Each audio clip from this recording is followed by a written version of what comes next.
Like an ephemeral dream, Klonoa came and went, streaking across the night sky, burning brightly within the hearts of those lucky enough to have experienced this masterpiece. Truly, Klonoa is one dream worth remembering. With its two-button side-scrolling gameplay, Klonoa harkens back to classic platform games at a time when the industry was laser-focused on vast 3D worlds. But if you dig a little deeper, you'll uncover a PlayStation technical tour de force that pushes visuals, audio, gameplay, and narrative to new heights. Playing as the floppy-eared Klonoa decked out in his Pac-Man embellished baseball cap, you'll explore exquisitely crafted stages viewed through dramatic camera angles while unraveling puzzles, unearthing secrets, and confronting huge bosses along the way. Every stage is paired with whimsical music produced by Namco's legendary sound team, situated alongside spectacular 60 frames per second 3D visuals. This is a case where the quality of its core mechanics mesh with its presentation to create something you won't soon forget. Unfortunately, Klonoa wasn't exactly a huge commercial success in the West, perhaps due in part to its exceptionally poor ad campaign, but it did well enough in other key regions to warrant numerous follow-ups. Namco wasn't ready to give up just yet. Thus, Klonoa quietly became Namco's new mascot for the 90s, receiving multiple new games, including a terrific sequel on the Sony PlayStation 2, various portable entries, and even a full-blown role-playing game. Now, decades removed from its original release, Klonoa has returned once more, with the Fantasy Reverie series on modern platforms, making this the ideal time to revisit Klonoa, and with any luck, convince the skeptics to give this one a shot at last. If you've ever enjoyed a side-scrolling platform game, you need to check out Klonoa. So for this episode of DF Retro, we're exploring the entirety of the Klonoa series, from its beginnings on the original PlayStation, its numerous sequels and expansions, all the way through its brand new remaster. Along the way, we'll compare and contrast the different versions against one another. If you've ever wanted to see a PlayStation 5 versus PlayStation 2 comparison, this is your video. Every single Klonoa game is here, and hopefully by the end of this episode you'll be ready to say wahoo. So, join us as we journey back through the wonderful world of Phantomile.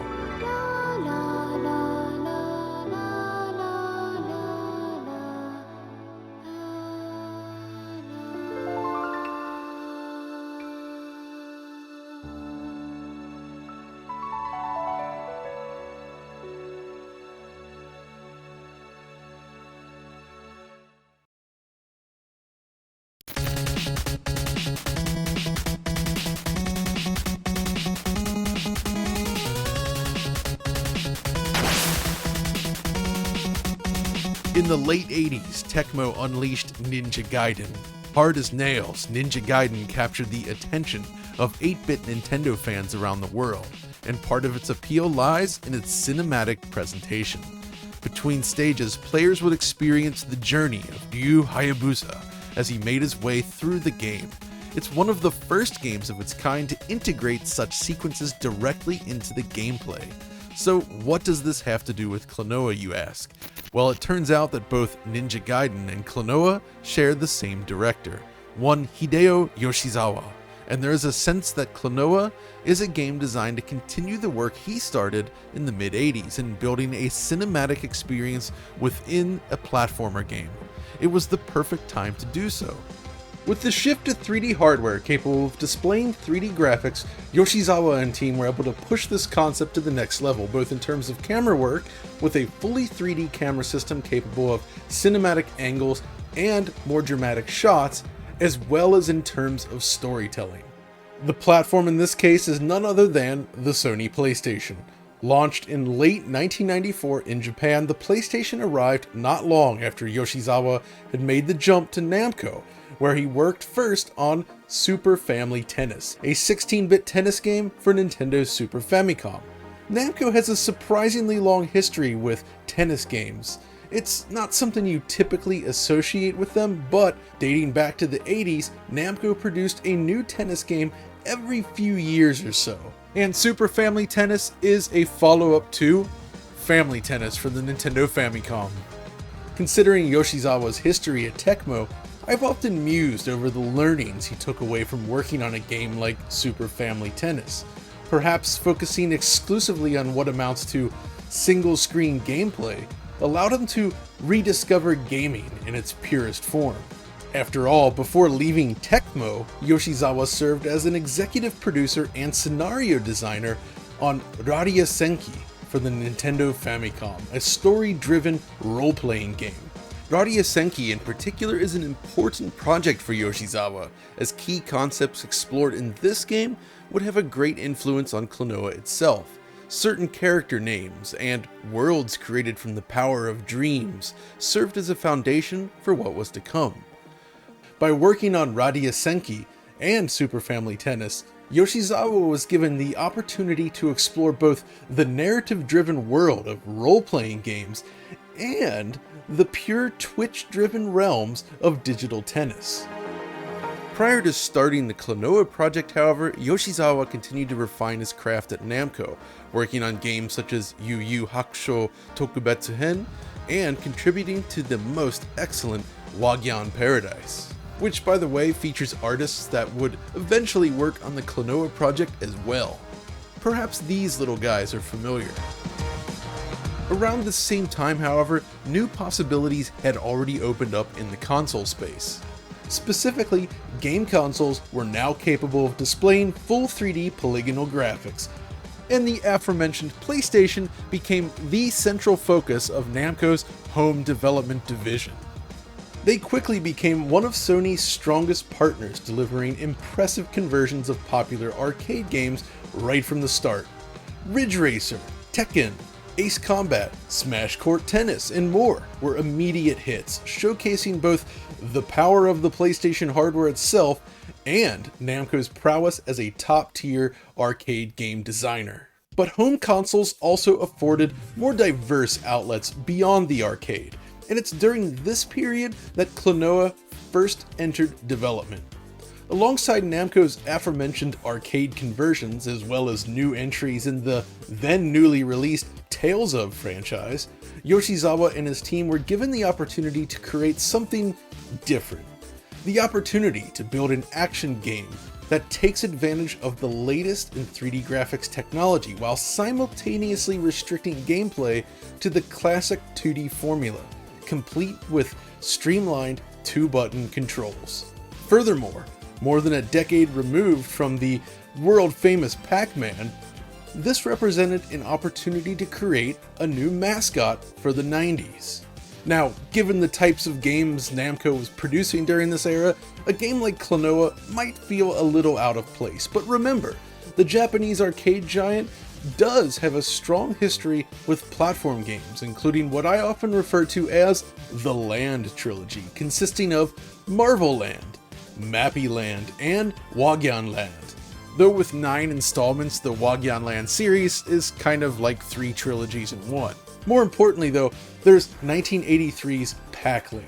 Often cited as the grandfather of the side-scrolling platform genre, Pac-Land is a game so critical to the history of the medium that, as I'm sure you've heard a million times before, Shigeru Miyamoto once suggested that it served as inspiration to the creation of Super Mario Bros. For the NES, which itself helped popularize the entire side-scrolling platform game genre that would dominate the 80s and early 90s. You see, the concept of simply scrolling the screen alongside your character changed the game.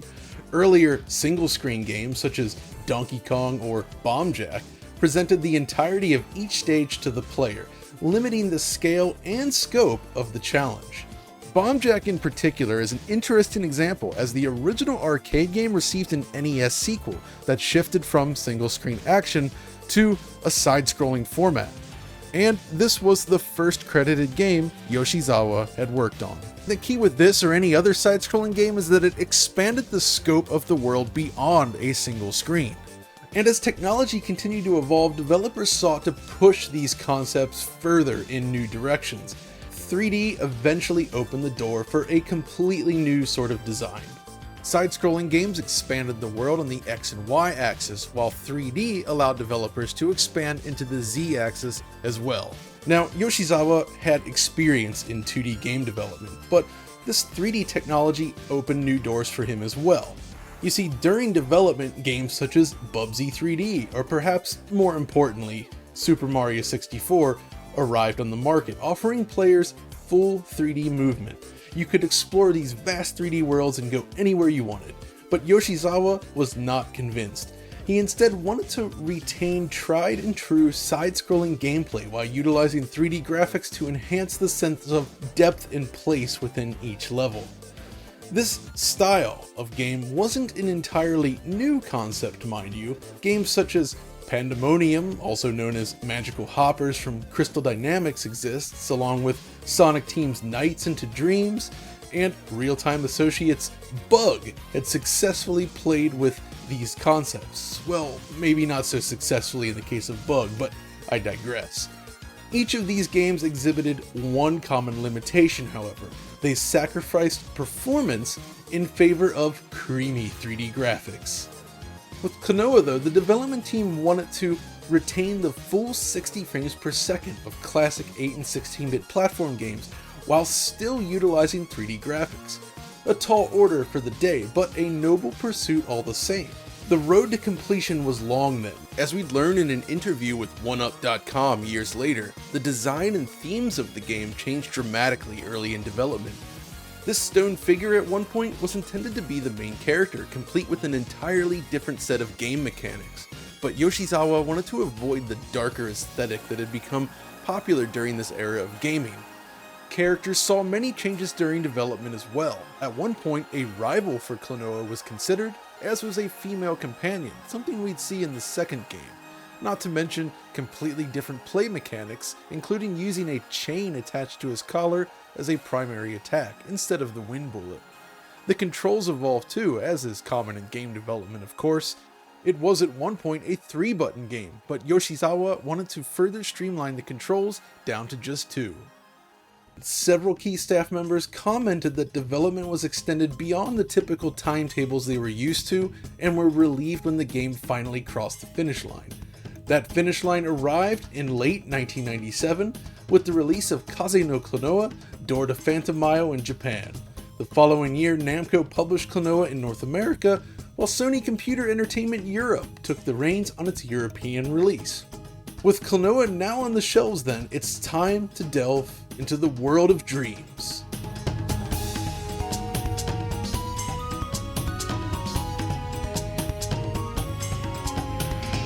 Upon arrival in North America, Klonoa was generally well received by the press. GameSpot.com awarded Klonoa a 9.2. Each of the 4 selected EGM reviewers handed it a 9.0, while GameFan gushed over the game as GameFan tended to do. It won awards and impressed just about anyone that played it, even if the sales numbers weren't exactly sky high. So let's get right into it then. What is it that makes Klonoa special enough to deserve an entire episode of DF Retro? Well, to better communicate this, I want to break it down into 4 segments. The 2-button platforming gameplay, the lush 3D graphics, the sound and music, and the narrative. These 4 elements all work in tandem to create one of the finest platform games ever made, but analyzing what makes each element unique is key to truly understanding Klonoa. So let's begin with the game design.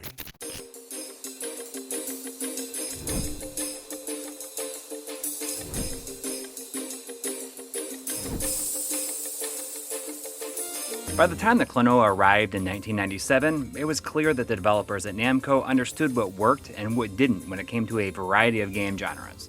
After all, they were in the midst of an unprecedented hot streak both at home and in the arcade. And that sort of thing doesn't just happen by accident. As mentioned earlier, Namco had begun nailing down the basics of the 2D platformer genre back in 1983 with Pac-Land. This uniquely charming side-scroller continued the trend of dropping the yellow chomper into different genres, and Pac-Land was the furthest deviation yet. Although Pac-Man moves slow, Pac-Land nailed a critical element that defined the genre: the sensation of movement. Simply, the act of moving your character across the screen while leaping over obstacles felt satisfying.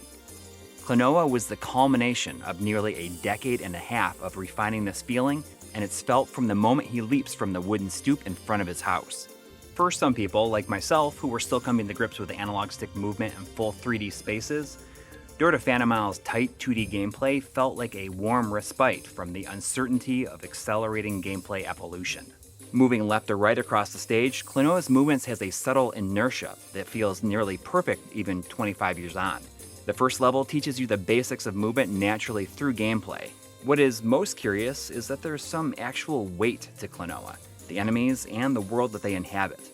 Yeah, he switches directions immediately and will grind to a stop the moment you take your thumb off the D-pad, but there is a sense of gravity at play here that was unique for the time. This is perhaps most apparent when you encounter a steep slope, and Klonoa will slide down at a rapid pace, but never so fast that you don't feel in control. On paper, Klonoa's 2-button control scheme felt passé in an era when games are rapidly becoming more and more complex. His entire arsenal of moves seems extremely limited at a glance. Press the X button to jump, while the square button fires the wind bullet attack. Rather than eliminating foes, this will inflate the enemies like a big old balloon that he carries above his head. From here, you can either hurl them at an enemy and watch as they explode into a cloud of confetti, or use them as a boost mid-jump, taking you to greater heights. Effectively, a double jump. This is the main gameplay hook of just about all the Klonoa games, and it is a darn good one. It's extremely simple, yet totally satisfying. Not only because of the way that it's accompanied by Klonoa's trademark Wahoo, but the way that it's gradually expanded upon throughout the run of play. Eventually, you'll be chaining together double jumps between enemies to reach new heights and cross impossibly wide gaps. Jump, grab, jump again, grab, jump again. In general, these chain jumps need to be precise, but Klonoa can use his floppy ears to hover for an extra second or so in the air by holding down the jump button at any point mid-jump. This gives you some leeway with timing, and in more cases than not, it'll save you from certain death. The deceiving part is how the aforementioned weight to Klonoa himself plays into this jumping chain. Launching a second jump from the peak of the first naturally gets you the most height, but if you grab certain enemies, such as these helicopters, during a downward trajectory, they'll be pulled down by Klonoa's weight. Sometimes you want this to happen, and sometimes you don't.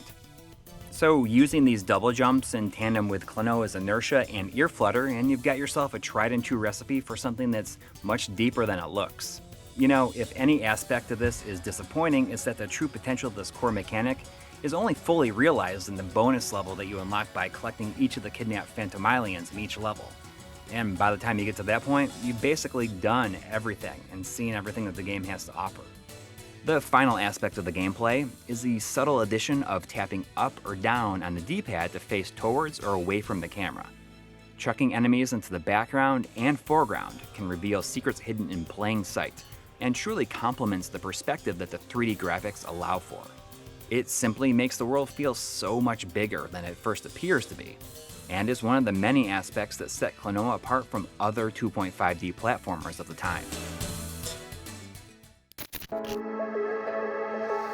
As Coury suggested, the shift to 3D has real gameplay implications in Klonoa, but entering the third dimension back in 1997 was perhaps driven more by the desire to dazzle audiences above all else, which brings us to our next point of discussion, the graphics. When discussing this era of 3D graphics, however, the conversation inevitably drifts into whether quote-unquote PlayStation graphics still hold up in the modern era. The answer to this question, though, is mostly subjective, but let's try to better understand what it really means in practice. When assessing the PlayStation's visual output, one must consider the diversity of its library, not just in terms of game categories, but specifically the way in which the system's hardware is utilized to display them. For example, certain games sought to utilize the full 3D potential of the system, offering players vast worlds to explore, while others opted for a more conservative, constrained approach, prioritizing performance above all else. Others still opted instead for classic 2D pixel art, or even a combination of 2D and 3D elements in a single scene. There were all sorts of approaches back then. Ironically, it's the two-dimensional pixel art games, which were considered outdated during this era, that have arguably aged most gracefully. Castlevania Symphony of the Night, with its beautifully painted backgrounds and graceful animation work, remains one of the premier examples of exquisite pixel art in all of gaming. Appreciation for such visual design has only increased in time, but the PlayStation library is primarily focused on 3D graphics as a result of market pressures at the time. This is where the issues tend to arise, however. Klonoa is, of course, a 3D game by its very nature, but Namco made some key decisions with its visual design to ensure that it remains visually appealing across the ages. Two issues which plague PlayStation's 3D graphics are a consequence of its lack of subpixel precision and its reliance on affine texture mapping. I've discussed both topics in more detail previously, but simply put, these limitations cause visible pixel snapping and texture warping. How noticeable the issues are does vary slightly based on certain development decisions, however. For instance, a game focused on full 3D exploration will expose these flaws more readily, due in part to the camera's proximity in relation to the environment. You can minimize affine texture swim by subdividing a polygon surface to use more triangles based on the camera distance, but you can't really completely eliminate it. Klonoa manages to minimize these problems through its reliance on a scripted 3D camera system that the camera concept was developed as a way to create a more dynamic cinematic experience, enabling these dramatic angles and twisting stage designs in the process, while simultaneously retaining streamlined 2D gameplay. This isn't just talk either. There's a real artistic flair visible in the game's selected camera angles. I'm not sure to what degree Yoshizawa himself was involved in framing and lighting the scenes, but I can't help but think back to the remarkably cinematic, for 1989 at least, Ninja Gaiden and its cutscenes. When comparing Klonoa against its contemporaries, there's a real sense that Namco places additional importance on the angle and positioning of the camera. Let's compare with Pandemonium/Magical Hoppers. The camera in Magical Hoppers is very active. It's constantly whipping around, often changing directions on a dime. While the gameplay is entirely two-dimensional, so you can't really get lost, it does feel jarring to play. It's a case where 3D creates the sensation of spectacle, but kind of harms the gameplay. Klonoa, in comparison, is very careful with its camera work. Here's an example. As we approach a branching path, the camera gently tilts upwards just enough to reveal the alternate route, while also ensuring that enemies necessary to get there remain visible. The designers regularly use subtle tilting and angling of the camera to clearly define the play area, ensuring that it never feels frustrating, but still looks great.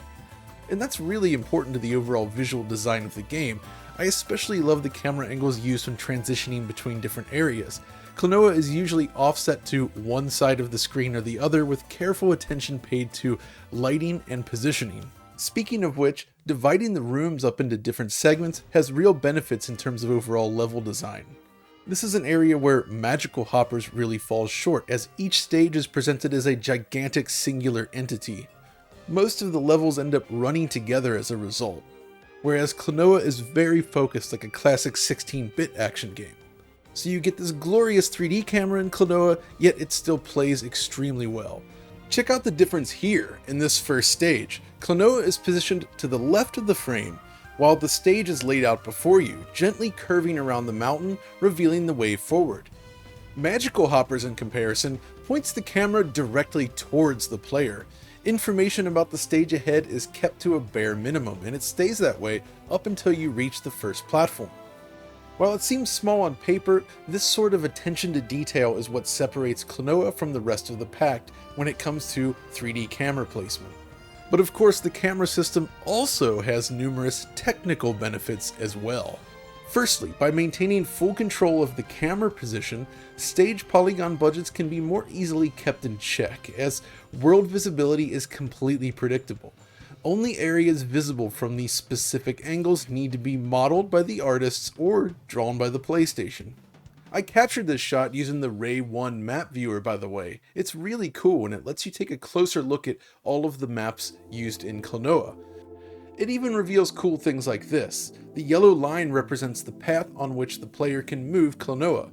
So the other major benefit to Namco's approach here is the distance from the scene in which the camera is placed, which has the side effect of reducing unwanted visual artifacts. Affine texture warping in particular is a lot less noticeable at such a distance, aiding the illusion of a more stable 3D world. Furthermore, the artists were rather strategic with their texture usage. While many background elements do indeed feature textures, other areas rely entirely on flat shading instead, or vertex painting to add some color to the mix.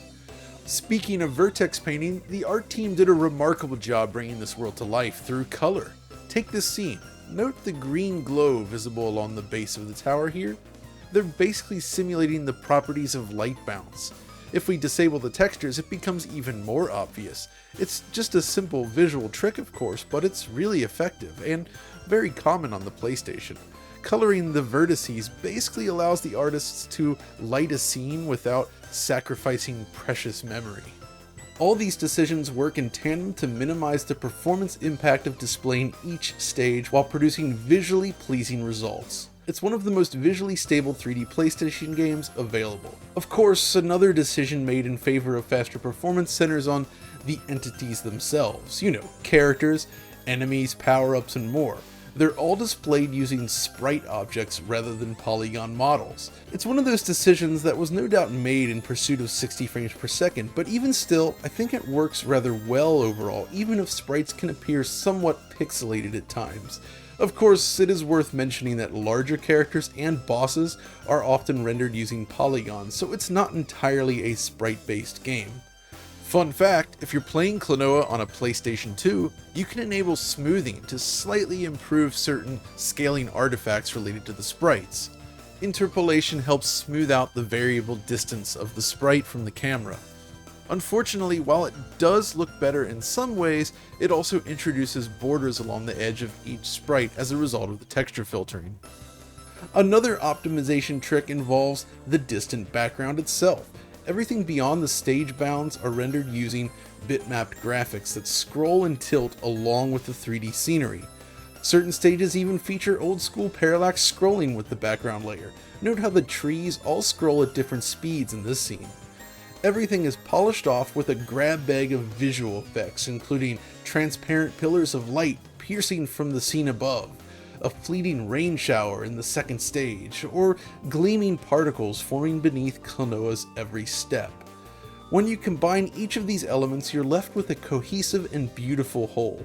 The 3D camera system Yoshizawa and the team envisioned from the beginning is an effective design pillar that enables wildly creative level designs while retaining the all-important dual-axis gameplay. You can see this manifest right from the very start. You enter this area, for instance, from this door on the side, and are immediately presented with an upper and a lower route.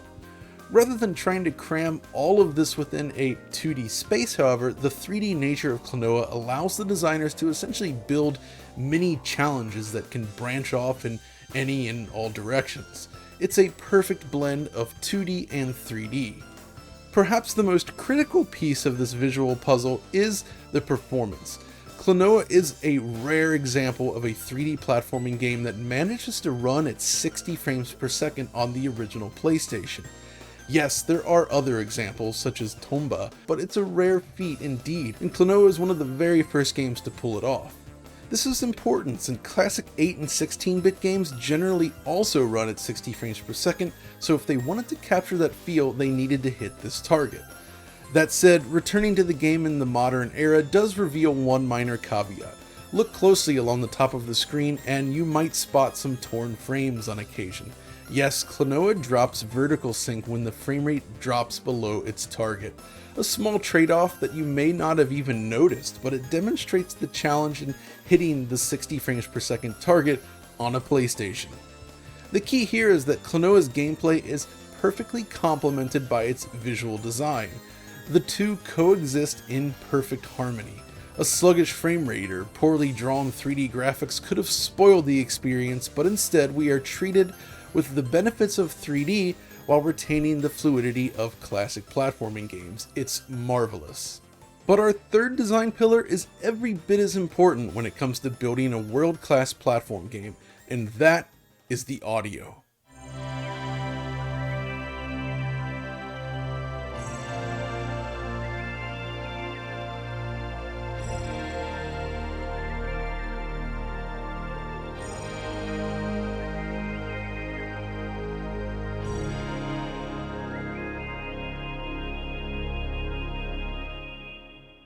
If there's one thing you can always count on with Namco developed games, it's the soundtrack. And the 90s were an especially good time for Namco's sound team, from the powerful electronic beats of Ridge Racer,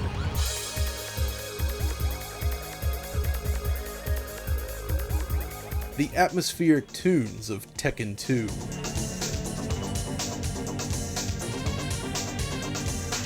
or the heroic melodies of Soul Edge.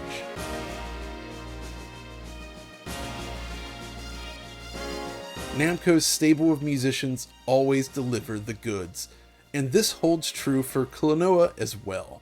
Nearly a dozen different people contributed to Klonoa's soundscape, yet it's a cohesive whole to the point that you'd never even guess that so many were involved. Each track is perfectly tuned to communicate the mood of the stage or sequence. What I love most about the music in Klonoa really is the journey it takes you on. What do I mean by that? Well, early stages feature upbeat tunes which perfectly suit the grassy hills and blue skies above, like this.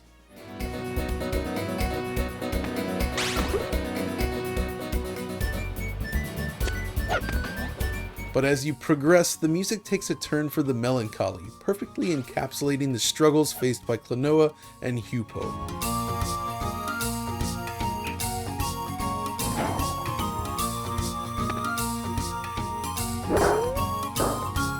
Once you pass the halfway point, however, the music adopts a darker tone entirely, more industrial, reflecting the change in scenery around you.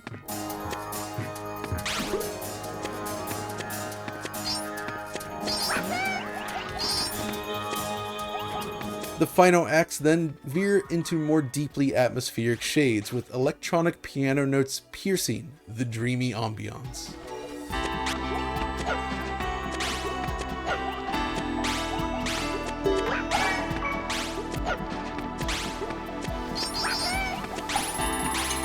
Yes, from beginning to end, Klonoa takes players on a musical journey that has continued to stick with me since I first played the game in the late 90s. I've always felt that the music is as central to building a great platforming game as the gameplay and visual design itself. The sound directly drives the action and injects that much needed emotional connection into the experience. From Sonic to Mario and just about anything else, music is key. But Klonoa goes one step further, with perhaps one of the most genius inclusions of the era, the Phantomile language. So the idea of a fictional language is certainly nothing new in the realm of games. Classics such as Another World were known for injecting alien utterances into the adventure. With Klonoa, however, the development team opted to perform these lines using real voice actors. This was accomplished through building on the phonetic nature of the Japanese language. Essentially, the writers produced a script written out using phonetic sounds that the voice actors could then recite back while injecting their own performances into the recording. Gargoyles Lefty. Boa, jerk. Right up, get that, Daddy. Daddy? Super puppy, Pippa. Super puppy. Puppy? Puppy, Pippa. Wahoo, Hippo, Fiadu. Hippo. Daddy, we'll find the book. Trouble. Kita even gold.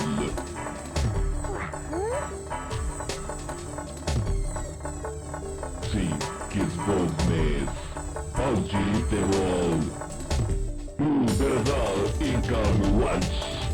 It's a huge step up from something like, say, Banjo-Kazooie on Nintendo 64, which seems to use synthesized gibberish instead.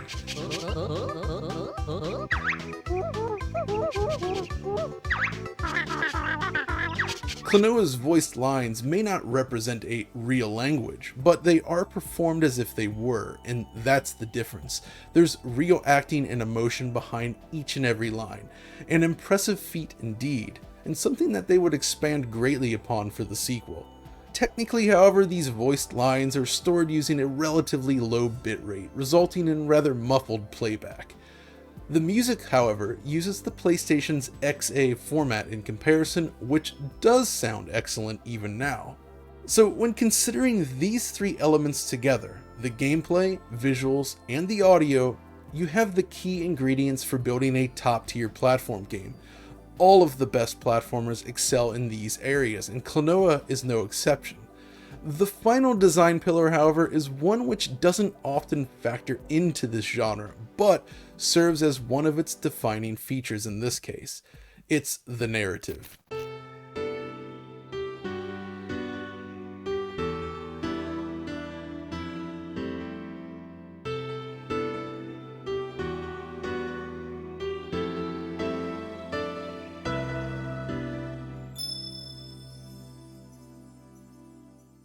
As Klonoa arrived on the market, the state of gaming had shifted. Narrative-driven games such as Japanese role-playing titles had made serious headway. 1998 would see the release of seminal titles such as Xenogears and Metal Gear Solid. To that end, Klonoa, perhaps to the surprise of those that played the game, presented a similar narrative experience. Its cute exterior is a red herring, concealing its true nature beneath. John isn't wrong in his assessment. There's a reason that the most often talked about aspect of Klonoa is its story, and how emotional it is. Nobody expected these cute little characters, who speak in a made-up language, to make you feel anything other than the joy that comes along with playing an excellent platformer. Near the end of Chapter 4, a character's death signals that things are about to get real. They don't just die, they get full-on vaporized by a laser cannon. They're dead. Dead.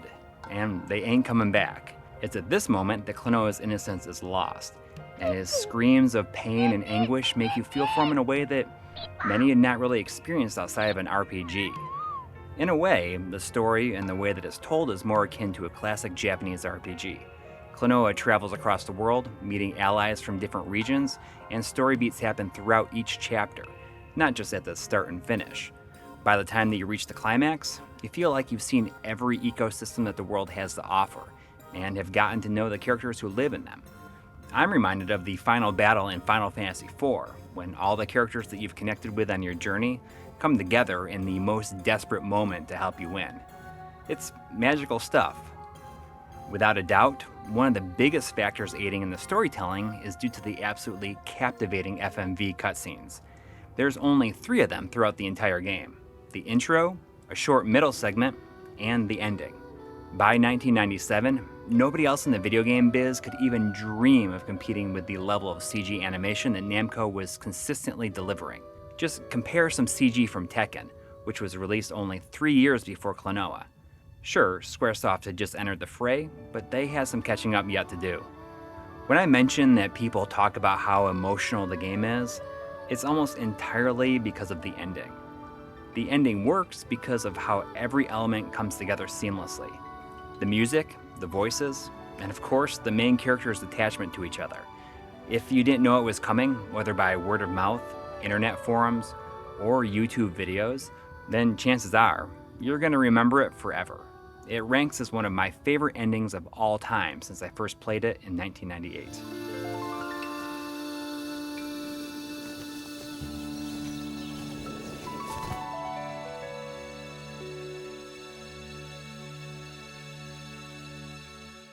When I finished Klonoa for the first time, I distinctly remember walking away with strong emotions. It's a game that tugs at your heartstrings, asking you to consider your own experiences in real life, the fleeting nature of friendship and existence as a whole. When you combine these 4 elements, then, you have Klonoa. Many of the great platformers already beautifully fuse tight gameplay with a strong presentation, but the additional narrative angle serves to strengthen the impact. While the game itself is relatively brief, it's difficult to argue that simply wanting more of a great game is actually a flaw. As such, I feel confident in declaring that Klonoa is nearly a perfect game. It accomplishes exactly what it set out to achieve with style and confidence. It's a game I've continued to enjoy throughout the years, and one that feels fresh and new each time you pick up that controller. Which begs the question then, With US retail copies of the game often fetching upwards of $500 these days, what's the best solution if you just want to replay this original version of Klonoa? If you're looking to play the first Klonoa, then I'm sure you're well aware of the most accessible way to play it right now. However, if you have a deep desire to play the original version, then what are your options? You know, for a game that regularly fetches nearly $500 on eBay, it's surprisingly accessible via official means. Maybe it's because it's one of those games that when people play it, they have such a strong emotional connection to it that they want to have a copy of their own to treasure forever. Still, these days, $500 is a pretty steep price to pay for a single game. If you're looking to take the path of least resistance, then look no further than the PS1 Classic download on the PlayStation 3 PSN store. It's just $6, and that nets you not only the version that can be played on the PS3, but also PSP and Vita. If the quality of the recent classics released on PSN for the PlayStation 4 and 5 make you feel slightly nervous, rest assured that the emulator that Sony developed for these platforms is really, really good, offering fast loading, toggleable filtering, and of course, scaling options. And get this, if you want a PS1 accurate experience and you have a PSP with some video output cables, then you can play in native 240p when you connect to a CRT. And now for the bad news. Your window of opportunity to get this version is rapidly closing because they can only be bought by using the store apps on the PS3 and Vita. They're not accessible via the web store. The PSP store is already long gone at this point, and Sony almost closed the PSN store on PS3 and Vita in 2021 before reconsidering. A more obscure way to play the original is via the Japanese PlayStation 2 exclusive Namco 50th Anniversary NAM Collection. This compilation disc gathers 5 important PS1 releases: Ace Combat 2, Mr. Driller, Tekken, Ridge Racer, and of course, Kaze no Klonoa, and it subtly improves upon them. Klonoa has slightly improved image quality, faster loading, improved texture clarity in certain spots such as this, a slightly altered HUD, and reduced dithering make it one of, if not the best version of the original game. Except, it's only in Japanese. Although we're focusing on Klonoa here, this is a really great disc worth checking out for all the other games too. For all intents and purposes, these are original PS1 versions, with some additional PS2 horsepower to help iron out some of the quirks, like texture warping and Ridge Racer. Just look at that. All those texture warping issues are eliminated. Makes a big difference, doesn't it? There's also a 2008 mobile phone version that released in Japan that had some interesting alterations, but alas, it was never preserved. Like many games from this era, there's no way to play it today. One thing I'd like to mention myself, in addition to Coury's suggestions, is emulation. Specifically, the results made possible when using DuckStation. This PlayStation emulator has the option to overcome most of PlayStation's hardware limitations. Texture warping can be eliminated, color depth increased, widescreen hacks are available, you can downsample from ultra high resolutions back to a PS1 appropriate pixel output, resulting in what feels like enhanced authenticity. I mean, just look at the difference here in this demo and see for yourself. It's a sight to behold, I think. And it's not just Klonoa that benefits, of course. Just about any PlayStation game sees a huge increase in visual fidelity when run through DuckStation. So how does it work then? Well, to achieve this, you boost the internal resolution here, enable the downscaling option, check all of these enhancements right here, force integer scaling, and enable widescreen if you desire. It's that simple. So yeah, this is just one more way to enjoy the original game on modern hardware. Before working on this episode of DF Retro, it had been at least 5 years since I'd replayed the original Klonoa, but revisiting the game now really demonstrates just how impactful the experience truly is and was. It's a tremendous achievement and one of the best action platform games to release on the Sony PlayStation. Speaking to you from modern times, we now know that this original game would receive a remake both in 2008 and again in 2022, and later in this video, we'll closely examine both of these versions, highlighting the differences between them. This initial game was just the beginning for the franchise, and new Klonoa games would soon begin development. Where would the series go next? Let's find out.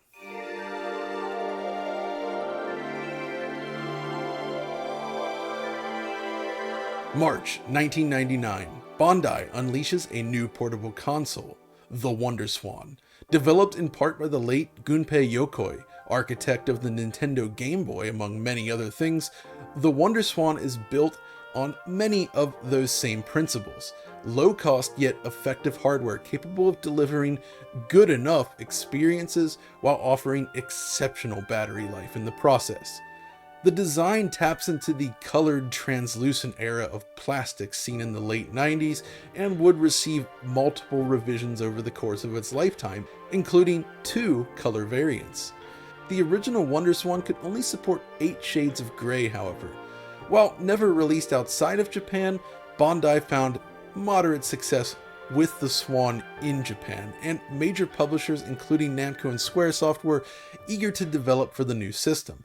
Perhaps due in part to the strained relationship with Nintendo, Bandai is a major player after all, and WonderSwan offered an alternative in the handheld space, much as the Sony PlayStation did for game consoles. As a result, after completing the original Klonoa, Yoshizawa oversaw 2 teams. One would begin work on the next generation sequel to Klonoa for the yet unannounced PlayStation 2. The other would create a game for the WonderSwan. That game is Kaze no Klonoa Moonlight Museum, a spin-off that would serve as the basis for future portable entries in the series. If Klonoa 2 would go on to explore what it means to expand the Klonoa concept onto more powerful hardware, Moonlight Museum is an exercise in downsizing, finding the essence of Klonoa's gameplay and distilling it down into its most basic form. As a result, Moonlight Museum focuses more on puzzle solving than that original PlayStation game. It features 5 worlds with 6 visions each, plus EX stages waiting for you at the end of the game once you complete every mission. While not as prominent as the original, there is still a storyline here, told through these still panels presented between worlds. The premise: the moon, broken up into shards, has been divided up among artists residing within the Moonlight Museum. Each artist represents a different discipline, including a painter, a sculptor, a comic artist, and a photographer. The one weird thing about this story, however, is that it reunites Klonoa and Hupo, which suggests that it doesn't really take place within the same universe as the original game.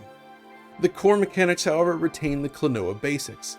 You still have your typical moveset, including the wind bullet, the double jump, and throwing of enemies, with the only missing mechanic being the ability to toss enemies in or out of the screen. Gameplay progresses room to room with a focus on finding keys to unlock doors on your way to the end. But as a WonderSwan game, there are some curious wrinkles here. Firstly, certain stages can take advantage of the system's portrait mode, in which you can rotate the entire console utilizing a second set of controls along the bottom, enabling vertically oriented stages, a neat twist on the formula. Secondly, the WonderSwan hardware itself is more capable than the competing Game Boy Color and Neo Geo Pocket systems. Klonoa features rich parallax scrolling, sometimes with multiple layers, sizable sprites, and beautifully detailed tile work, even if it's monochromatic. More impressively, the system updates its screen at 75 Hz rather than 60. That means Klonoa actually runs at 75 frames per second. Pretty impressive for a handheld from 1999. Unfortunately, YouTube does not support such a refresh rate, so the captured footage you're seeing here, which was captured using the Mr. Core by the way, appears less fluid than it does on real hardware. So how can you play this game today? Well, you can hunt down a WonderSwan and a copy of the game, but it'll cost you. If you're in the mood for emulation, however, there's some great news. An English language fan translation was recently released, making the game more accessible to a wider audience. Ultimately, Moonlight Museum is a neat little game that makes perfect sense as a portable experience released between the 2 mainline entries, and it serves as a strong starting point for the portable entries going forward. Next time on DF Retro, we'll continue our exploration of the Klonoa series. We'll check out the sequel on PlayStation 2, the various portable entries on Game Boy Advance, Klonoa's excursion into the world of beach volleyball, the remake of the first game on Wii, and the new re-release for modern consoles. Be sure to tune in next time for all this and more, and we'll see you then.